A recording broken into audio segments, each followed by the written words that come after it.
see them filming and including in the Netflix series a private text message. OK, they don't reveal the contents, but clearly a negative text message that William... Absolutely. What we're really now seeing is that both of them, having posed as the victim for so long, are really the aggressors. And what I really thought at the end of it as well was this, which I think is a very, very pertinent point. When they came across for the Queen's funeral, and there was that amazing scene outside the castle of meeting the well-wishers in the walk, there was always talk of reconciliation. Mm-hmm. Charles and William and Kate go one side, Harry and Meghan the other side, smiling and all the rest of it. But at that time, William didn't know that Harry and Meghan had already recorded their poison for Netflix. It was already edited. All the stuff that we heard today about Charles lying, about William screaming and shouting, was in the can, was being edited. And they duplicitly did not reveal what they were going to do. Now, Harry's got form on that, because he did exactly the same at Prince Philip's funeral when he recorded that whole thing about how his father was responsible for his mental breakdown. And he stood in the St. George's Chapel, knowing that he'd done his family down in the Apple broadcast, the armchair broadcast, and didn't reveal it. So he's as duplicitous as Meghan, but it's worse, because she's an actress. She's got no stake in this country. But Harry, a former army officer, betraying the army, his country, his family, his father, dumping on the king, the future king too, and also on his grandmother, that is extraordinary. I mean, Diana would be shocked. The one thing Diana didn't do was be so duplicitous, so dishonest. Well, no, and Diana made it clear, didn't she? Her criticism was always reserved for Charles. Absolutely. Not for the Queen, not for the institution of monarchy itself. But Harry has actually gone out of his way to undermine everything that we stand for. He's gone out of his way to undermine the family, the institution, everything. And I think Diana, well, I know, we all know, Diana would be shocked that we're sitting here today discussing her son as an outright liar, as a man who conspired with Meghan in the 6 hours of perfidy. You know, for example, the whole description she does of the Portland hospital, the birth, that was completely fabricated. We all know the first interview was given to CBS. We all know that she never intended to go to the Portland hospital. She intended to have the baby at home. We know that they deceived the public about the birth data and time of the whole event. So, and also, you know, even it goes down to the lawyer saying that in that statement, when they have that long, long attack on the Mail, which is astonishing, that Meghan, we know she lied in her statement, that she says that she didn't cooperate with Omid Scobie, and she said that she didn't consult anyone when writing the letter to her father. That was in a sworn written statement. That was untrue. She then admits that it was untrue. But her lawyer says Meghan didn't lie. Well, extraordinary how the whole thing is unraveled. Tom BOWER, one of the most fearless royal commentators, is not mincing his words. He says it's extraordinary how Meghan and Harry's carefully crafted claims are starting to fall apart. From Netflix to Oprah, from Spare to endless PR moves, their narrative has been riddled with contradictions, and BOWER is calling it out. Let's talk about the unraveling. Dates don't match. Stories shift. What was once painted as oppression and silence suddenly changes depending on the platform. And the public? They're starting to notice.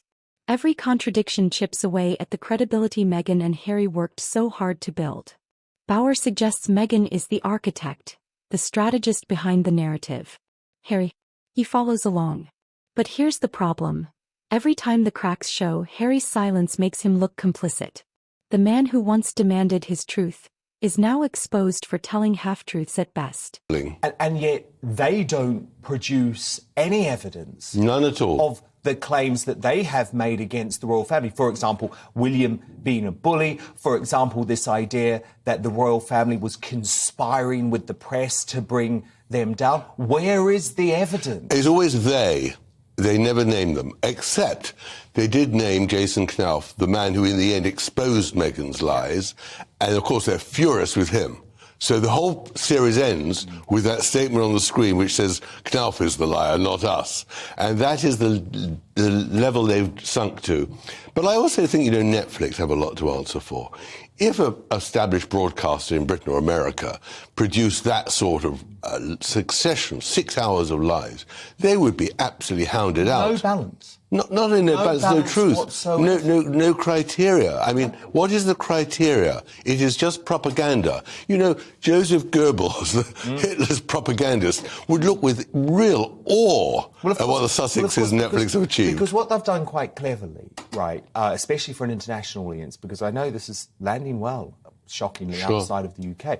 What they've done very cleverly is they use their friends, their lawyer, academics who have always backed their side of the argument to seem to give a balanced picture. It's as if you are watching a balanced documentary, but in fact, all of those people are stooges. They are plants for Harry and Meghan. I mean, this friend, Lucy Fraser, I think her name is, she's some sort of PR. She's stating as categorical fact, right, that there were internals, as she calls them, at the palace who had decided that Harry and Meghan had become too popular, so they had to bring them down. Who has told Lucy that? Harry and Meghan. She hasn't spoken to anyone at the palace. But, you know, what's really extraordinary as well is that normally in making documentaries, which I did for more than 20 years at the BBC, you film someone, that's it. This is all acted, it's contrived. Doria always has that little pause, a little tear. Have you noticed how Meghan cries, but there's never a tear? The makeup is never smeared.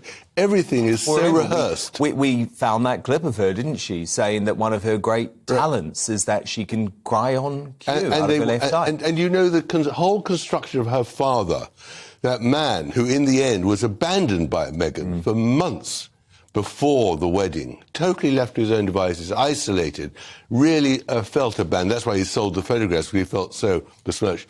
To actually say he was the reason why the whole thing exploded, why they had to leave in Britain. And then, of course, Harry saying, of course, Meghan's got no father. And now he doesn't have a father. They really are. This isn't just gossip. It's about credibility, reputation, and legacy. For a couple who thrive on media deals, PR power, and global sympathy, losing credibility is fatal. Hollywood doesn't invest in unreliable storytellers. Brands don't trust unsteady reputations. If BOWER is right, Meghan and Harry are in dangerous territory. Look at social media, look at polls. The tide is turning. Once adored as victims, the Sussexes are now painted as opportunists. It's despicable. And I know you've obviously done this, as have I. You know, you go and you speak to the Markles, you get to understand them. But actually, you can look at Meghan's own public statements. I mean, she stood up at the United Nations. That was her most famous appearance before meeting Harry. And she praised Thomas Markle. She said he was a great father who instilled the values in her that allowed her to challenge that soap company, which she talks about all the time. She credited that to... Well, of course it was. But the point is, she credited her father. And now she's sort of trying to say, oh, yeah, he was a good dad, but I actually felt really lonely as a kid. But I think what is also so terrible is that Harry never went to see the father. Oh. And why not? Because Meghan was ashamed of him. Because Meghan was already constructing a whole new narrative to exclude the father. And in that, the father, Thomas Markle, blames Doria. Yeah. And Doria plays a really sinister role in this whole story. Because remember, for 10 years in Meghan's life, from the age of 5 to 18, more than 10 years, she disappeared. But we never hear about that. We never hear. And she says at one stage, I went to every one of Meghan's plays at school. Of course she didn't. She was never there. No, and also, Thomas Markle paid for the university fees. And the school fees, and the car, and the home, and the blackout, he paid for everything, the petrol, everything. So, Tom, look, can we look ahead? Because, of course, this isn't the end. You know, it's only a couple of weeks until we're likely to get the first leak of Spare, the Harry autobiography. Now, I hear lots of people, I disagree with them, but I hear lots of people saying, oh, what more damage can he do? But I think you think this book could be even worse. Well, I think what they've had to do is they've had to stage and restrict what's in Netflix so they've got something new to sell the book, because there's £20 million at least. Well, I think there's definitely got to be something about Camilla. She's escaped so far. I think there's... We know they don't like her. We know we don't like her, and there's the whole race thing there. I think there's more about King Charles, the relationship with his father, the relationship between father and mother. I think there's a lot more about the whole institutions of British government. And I think something of the Queen as well. I mean, what he said about the Queen today was shocking. that she sat there like at the Sandringham Summit not saying anything. But what was terrible, he said about the Queen, and he'd done about the Queen, is that he knew that he dumped on his grandmother when he was burying her in Windsor. And that is the level of their duplicity. That is unforgivable of Harry to have done that.